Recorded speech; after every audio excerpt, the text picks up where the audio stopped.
कि जो सरकार निकम्मी है वो सरकार बदलनी है। 2024 में सारे बिछड़े और दलित और ओबीसी के लोग और एससी के लोग एसटी के लोग हमारे भाई को वोट देंगे। अगर इनको डर नहीं है तो एक बारी भी हम हटा के देख। हमारे समाज के लोगों के ऊपर अगर कोई जोर जबरदस्ती करेगा तो हम उसे समझा तो सकते हैं। वो जिस भाषा बैठे हुए लोग जिस भाषा में समझेगा उस भाषा में समझा सकते हैं। कहाँ संविधान को मान नहीं है क्या? देश के अंदर दूसरे राष्ट्र की मांग करना क्या अब क्या कहते हैं संवैधानिक तौर से गलत नहीं है? मोदी जी कहते हैं कि बेटी बचाओ बेटी पढ़ाओ, तो बेटियां क्यों रास्ते पे उनकी बेइज्जती लूटी जा रही है? ये उनकी बेइज्जती क्यों की जा रही है? क्यों नगना उन्हें बजाया जा रहा है समाज के अंदर? भाई को सिक्योरिटी मिलना चाहिए। और मैं एक छोटा सा शायरी कहूंगा, थोड़ा सा कभी ये जो भी हो शायरी थोड़ा सा कहूंगा कि जो सरकार निकम्मी है वो सरकार बदलनी है।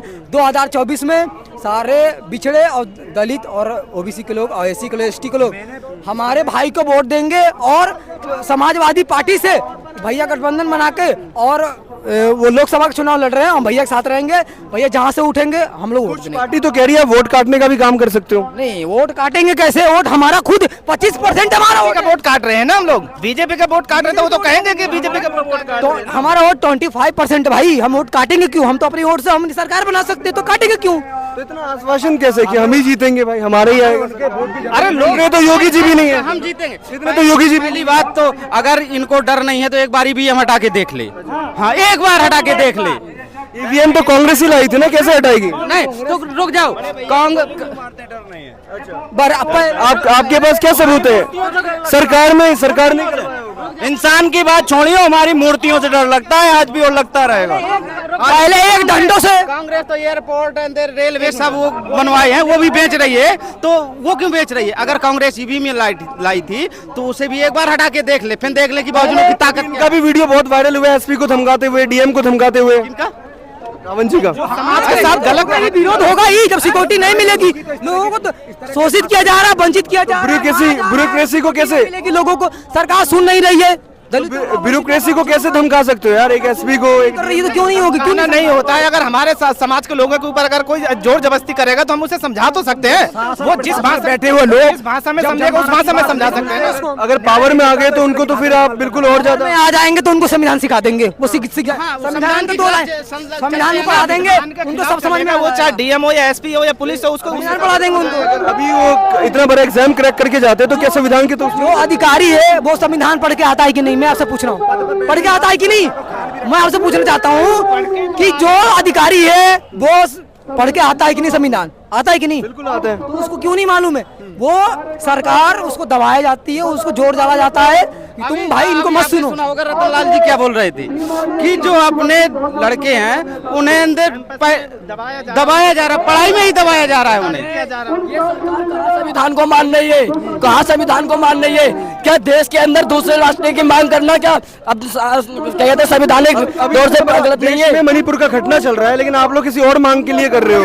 मणिपुर के लिए क्या कर रहे हो? भैया गए थे, सबसे पहले भैया गए थे, सबसे पहले भैया गए थे मणिपुर में। भैया गए सबसे पहले मणिपुर में, भैया गए थे और वहाँ के हिंसा के लोगों से मिला और भैया ने उनको भैया को पकड़ के वहाँ के लोग रो रहे थे। शेखर भाई ने सबसे पहले ट्वीट शेखर भाई ने करा मणिपुर घटना के बारे में। आप ऐसे कैसे शेखर भाई उसकी आवाज नहीं उठा रहे? बहुजन समाज में, दलित समाज में कहीं भी अगर कोई घटना होती है तो सबसे पहले चंद्रशेखर। भीड़ तो इनके मांग को लेकर के आई है ना, अभी मणिपुर के मांग को लेकर तो कहाँ है भीड़? मणिपुर के मांग के लिए बहुत सारे मांग है। एक मांग भैया मणिपुर के लिए अकेले जाते हैं, रास्ते में गोली मार दे उन्हें। मणिपुर की मांग नहीं है क्या? जैसे तो मोदी जी कहते हैं कि बेटी बचाओ बेटी पढ़ाओ, तो बेटियां क्यों रास्ते पे उनकी बेइज्जती लूटी जा रही है? ये उनकी बेइज्जती क्यों की जा रही है? क्यों नगना उन्हें बजाया जा रहा है समाज के अंदर? कह रहे हैं ना कि महिला को बहुत सशक्तिकरण किया इन्होंने। आपको सुरक्षा है महिलाओं की, बहुत सुरक्षा। अभी मणिपुर की घटना को सुना आपने? मणिपुर की घटना को सुना आपने? 77 दिन बाद ये वायरल हुआ वीडियो, ठीक है? मोदी जी 11 लाख का सूट पहनते हैं, 11 लाख का सूट पहनते हैं कि मोदी जी आज तक 11 लड़कियों को जाके कभी हाथ रखा सर पे कि प्रशासन तुम्हारे साथ है? नहीं रखा कभी। हमारे भाई पैसा खर्च करके हजारों की तादाद में लोग भाग लेके जाते हैं और कोई प्रशासन आ जाए, कोई भी आ जाए, सलाम करके जाते हैं कि बाबूजी खाली चलो रास्ता। बाबूजी को सलाम करेंगे, हमारे भाई चंद्रशेखर आजाद जी को सलाम करेंगे। आगे आगे देखो अभी होता है क्या। ये तो यार है, जिस दिन टीवी पे दिखने लगे ना चंद्रशेखर भाई पहली बार प्रधानमंत्री बनेगा, कोई रोक नहीं सकता। प्रधानमंत्री तो काफी दूर की, प्रधानमंत्री तो बहुत दूर की बात होगी ना। पार्टियों से भाई गठबंधन करेंगे, बात करेंगे। भाई ने सपा से गठबंधन कर लिया है, लोकसभा चुनाव लड़ेंगे और धीरे धीरे भाई चर्चित हो जाएंगे, अब पूरे देश में चर्चित हो जाएंगे। उनका मुद्दा कुछ अलग था ना। नहीं, देखो टीवी सबसे बड़ी चीज है।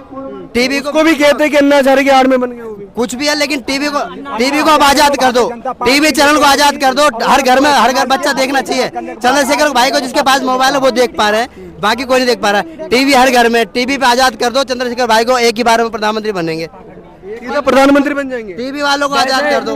मोदी मीडिया ने खरीद रखा है आज तक को, एबीपी न्यूज को और ये इंडिया न्यूज को खरीद रखा है। अगर उसे आजाद कर दो तो भैया कभी न्यूज दिखाने लगे, भैया कभी ऐड आने लगे, भैया भी मतलब पूरे भारत में चर्चा हो जाए। तो पहले सांसद बनेंगे, पहले सांसद बन जाए, प्रधानमंत्री उसके बाद बनेंगे ना। पहले सांसद बनेंगे, उसके बाद विधायक बनेंगे, मंत्री बनेंगे, प्रधानमंत्री बनेंगे, धीरे धीरे सीढ़ियों पे चढ़ेंगे। मकर एकदम से चढ़ेंगे नहीं बनेंगे ना, कैसे पकड़ लेंगे? उसके पहले तो बहुत कुछ आ जाएगा, बहुत प्रधानमंत्री आएंगे। हाँ आएंगे, लेकिन देखिए ये जनता देख रहे हो, जन सैलाब प्रधानमंत्री से कम नहीं है। जनता यहाँ जितना है 10%।